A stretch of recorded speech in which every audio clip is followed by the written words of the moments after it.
السلام علیکم۔ عید پر بندے کو کون کون سے کام کرنے چاہیے؟ خوشی کے وقت کون کون سے کام آپ نے یاد رکھنے ہیں اور کون کون سے کام کرنے ہیں اور یہ آپ کے لیے لازمی ہیں؟ تو سنیں۔ ان جابر رضی اللہ تعالیٰ عنہ کان نبی صلی اللہ علیہ وآلہ وسلم اذ کان یوم عید خالفت طریقہ۔ حضرت جابر رضی اللہ تعالیٰ عنہ سے مروی ہے، فرمایا جب عید کا دن ہوتا تو حضور صلی اللہ علیہ وآلہ وسلم مختلف راستوں سے آتے جاتے تھے۔ ایک راستے سے گئے ہیں تو دوسرے راستے سے آتے تھے۔ حضرت ابن عمر رضی اللہ تعالیٰ عنہما سے مروی ہے، فرمایا حضور صلی اللہ علیہ وآلہ وسلم شجرہ یعنی درخت کے راستے بیر تشریف لے جاتے اور معرس کے راستے واپس تشریف لاتے تھے، اور جب مکہ میں داخل ہوتے تو اوپر والی گھاٹی سے داخل ہوتے اور مکہ سے بیر نیچے والی گھاٹی کے راستے نکلتے تھے۔ بخاری اور مسلم کی حدیث۔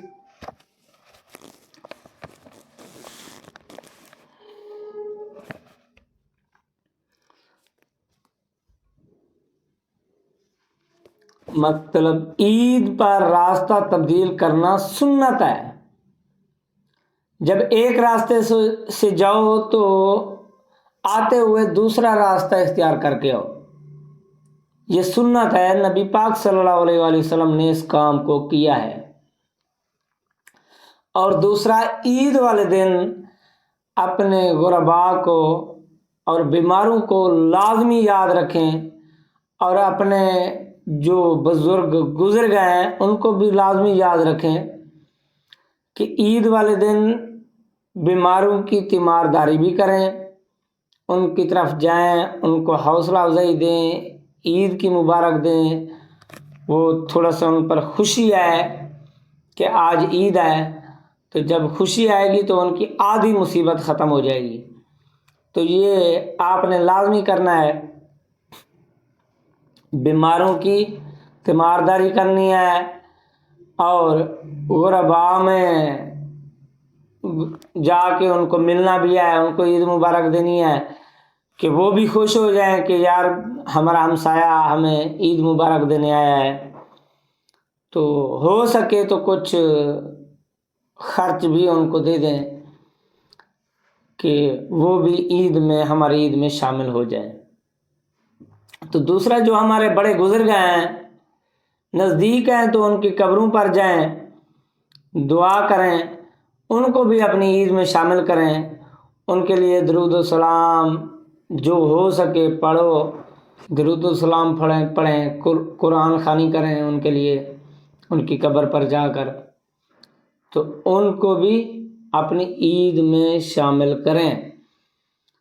جا نہیں سکتے، قبریں دور ہیں، تو گھر میں جب قربانی کا گوشت بنے تو اس وقت سب سے پہلے ان کے لیے ثواب کا اہتمام کریں، قرآن خوانی کریں، درود و سلام پڑھیں، ختم پڑھیں، ختم پڑھ کے بعد میں کھانا کھائیں ان کے حصہ ثواب کر کے، تو اللہ تعالیٰ برکتیں بھی دے گا اور ان کی دعائیں بھی بڑوں کی ساتھ ہوگی ہمارے، اور عید بھی اچھی گزرے گی، اور اگلی عید میں اس سے زیادہ برکت بھی ہوگی۔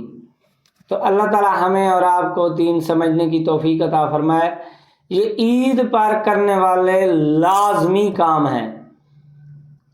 پہلے نمبر پر بیماروں کی تیمارداری کرنی ہے، غریبوں میں جانا ہے، اپنے گھر والوں کو عید ملنی ہے۔ دوسرا، جو بڑے گزر گئے ہیں ان کے پاس جانا ہے، ان کو بھی عید مبارک دینی ہے، مطلب ان کے لیے ثواب کے لیے اہتمام کرنا ہے۔ تو یہ چند کام لازمی کریں، پھر آپ آزاد ہیں، جو جہاں مرضی پھریں چلیں، تو یہ کام لازمی کریں۔ اللہ تعالیٰ ہمیں اور آپ کو دین سمجھنے کی توفیق عطا فرمائے۔